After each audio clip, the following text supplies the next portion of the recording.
जय श्री राम। मित्रों, शिव जी माता पार्वती को राम कथा की महिमा के बारे में बता रहे हैं, उस ब्रह्म के बारे में बता रहे हैं।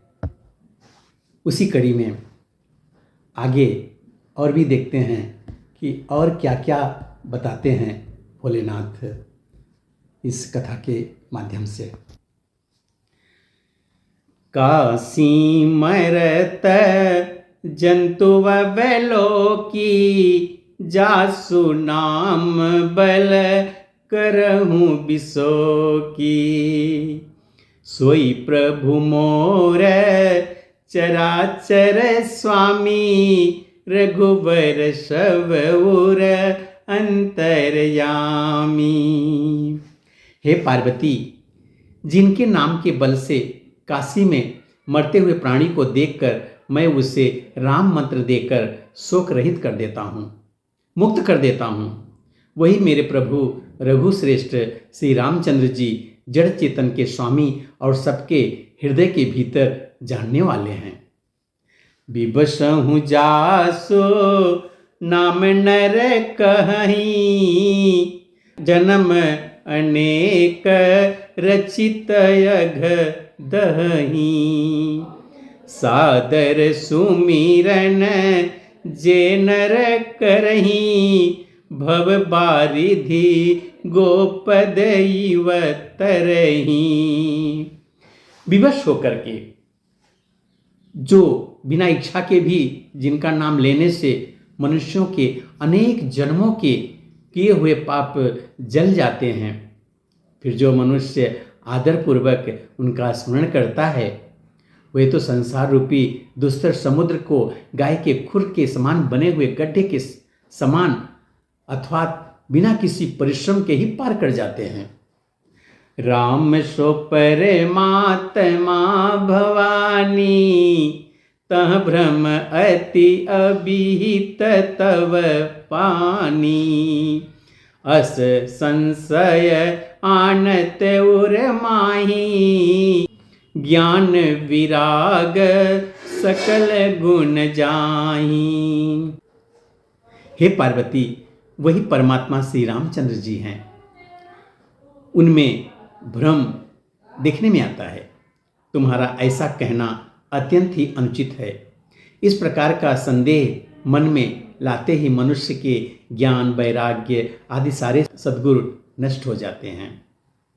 शिव सुनि के भ्रम भंजन वचना, मिट गए सब कुतरक कई रचना।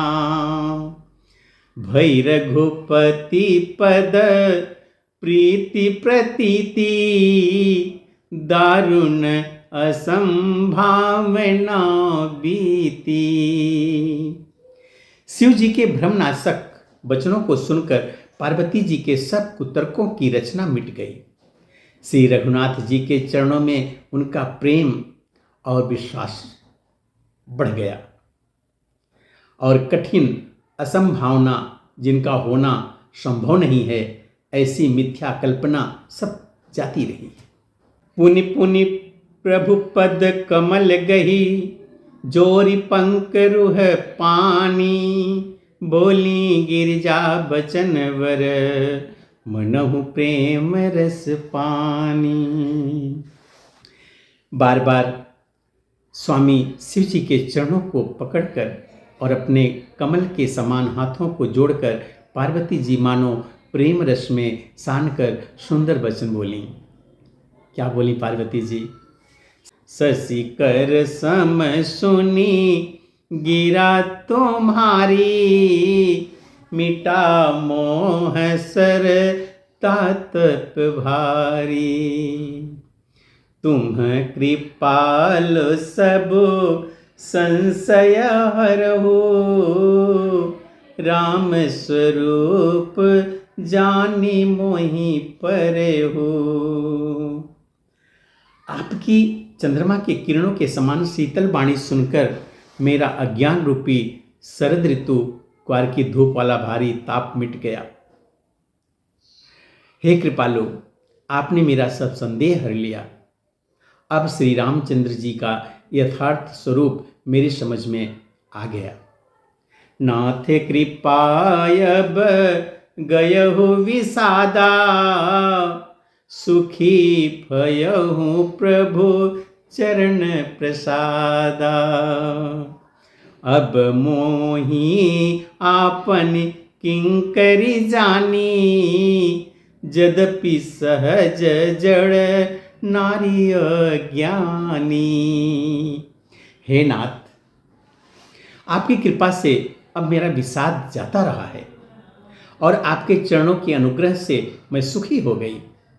यद्यपि मैं स्त्री होने के कारण स्वभाव से ही मूर्ख और ज्ञानहीन हूँ, तो भी अब आप मुझे अपनी दासी जानकर प्रथम जो मैं पूछा सोई कहूँ, जो मुँह पर प्रसन्न प्रभु अहू।